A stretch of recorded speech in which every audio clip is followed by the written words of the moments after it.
അതെ, ഒരർത്ഥത്തിൽ തെക്കൻ കേരളത്തിൽ ഇപ്പോൾ പുത്തൻകുളം പടനായകരുടെ തേരോട്ടം തന്നെയാണ്. പുത്തൻകുളം ഷാജിയുടെ ഗജനിരയിലെ അനന്തപത്മനാഭനും പുത്തൻകുളം അർജുനും മുന്നിൽ നിന്ന് നയിക്കുന്ന പടപ്പുറപ്പാട്. അതിൽ തന്നെ കഴിഞ്ഞ ഉത്സവ സീസൺ മുതൽ അനന്തപത്മനാഭൻ്റെ ശ്രദ്ധ വടക്കൻ നാട്ടിലേക്ക് തിരിഞ്ഞതോടെ തെക്കൻ തിരുവിതാംകൂറിലെ ഉത്സവ നഗരികൾ അർജുന നായകനെ അരിയിട്ട് വാഴിക്കാനുള്ള അവൻ്റെ ഏകഛത്രാധിപത്യത്തെ പൂവിട്ട് പൂജിക്കാനുള്ള മനസ്സൊരുക്കത്തിലാണ്. ഉത്തരേന്ത്യയിൽ നിന്ന് ഷാജി ഏതൊരാനയെ കൊല്ലത്തേക്ക് എത്തിച്ചാലും അവൻ്റെ ആദ്യത്തെ പഠനമുറിയും പരിശീലന കളരിയും ഷാജിയുടെ വീടും ചുറ്റുവട്ടവും തന്നെയായിരിക്കും. പട്ടത്ത് ശ്രീകൃഷ്ണനും ചുള്ളിപ്പറമ്പിൽ വിഷ്ണുശങ്കറും പുത്തൻകുളം ശ്രീരാമും ഉണ്ണിപ്പള്ളി കാളിദാസനും അടക്കം ഇന്ന് മലയാള മണ്ണിൽ തലയുയർത്തിപ്പിടിച്ച് നീങ്ങുന്ന എണ്ണമറ്റ ഗജകേസരികൾ മലയാളിത്വത്തിലേക്കുള്ള മതം മാറ്റത്തിൻ്റെ മന്ത്രദീക്ഷ സ്വീകരിച്ചതും ഷാജിയുടെ വീട്ടുമുറ്റത്തു നിന്ന് തന്നെയായിരുന്നു.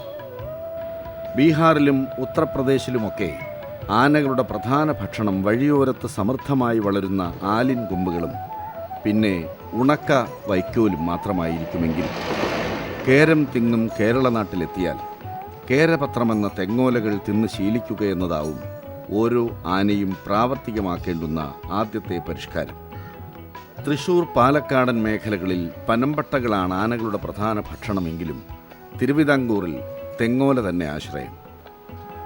ഇന്നിപ്പോൾ ഇവിടെ തെങ്ങോലകളും കയ്യിൽ ചുരുട്ടിപ്പിടിച്ചുകൊണ്ടുള്ള യാത്രകൾക്കിടയിൽ അർജുൻ എന്ന പഴയ ആഞ്ജനേയ ഹാത്തി തീർച്ചയായും അവൻ്റെ പൂർവാശ്രമം എന്നുവെച്ചാൽ ഉത്തർപ്രദേശിലെ ആശ്രമ ജീവിതം ഓർത്തു നുണയാതിരിക്കാനിടയില്ല.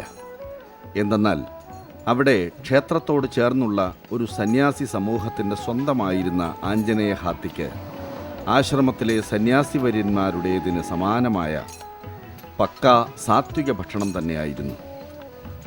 മാത്രമല്ല ആദ്യ വർഷങ്ങളിലൊക്കെ പുറം ലോകം കണി കാണിക്കാതെ വിഭാണ്ഡകമുനി വളർത്തിയിരുന്ന ഋഷ്യശൃംഖനെ പോലെ തനി ഒറ്റപ്പെട്ട ജീവികൾ. ആദ്യമായി പുറത്തേക്കിറങ്ങിയത് ഹരിദ്വാറിലെ കുംഭമേളയ്ക്ക്.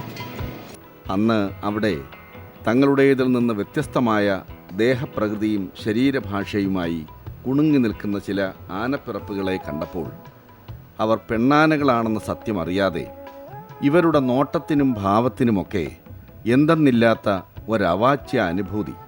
ഇവർ ഏതാശ്രമത്തിലെ കുമാരന്മാരാണ് പാപ്പാന്മാരെ എന്ന് ചോദിച്ചുവോ എന്നും ചെറിയ ഒരു സംശയം.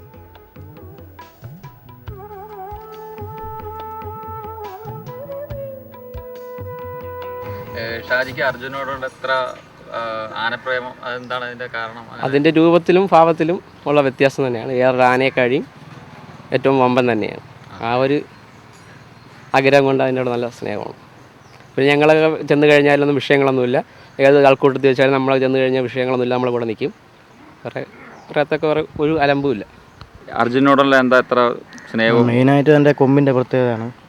ഇവിടെ എല്ലാ വടക്കൻ കേരളത്തിലായാലും ഇത്രയും വലിയ കൊമ്പുള്ള ആന വേറെ ഇല്ല.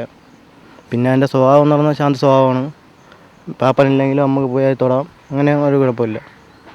പിന്നെ എൻ്റെ എന്ന് പറയുന്ന പൊക്കത്തിലായാലും തടിയിലായാലും നല്ല ഉയരമുള്ള ആനയും ഇതാണ്. പിന്നെ നമ്മളെല്ലാ ആഴ്ചയും വന്ന് കാണും, ആനയെ കാണാറുണ്ട്.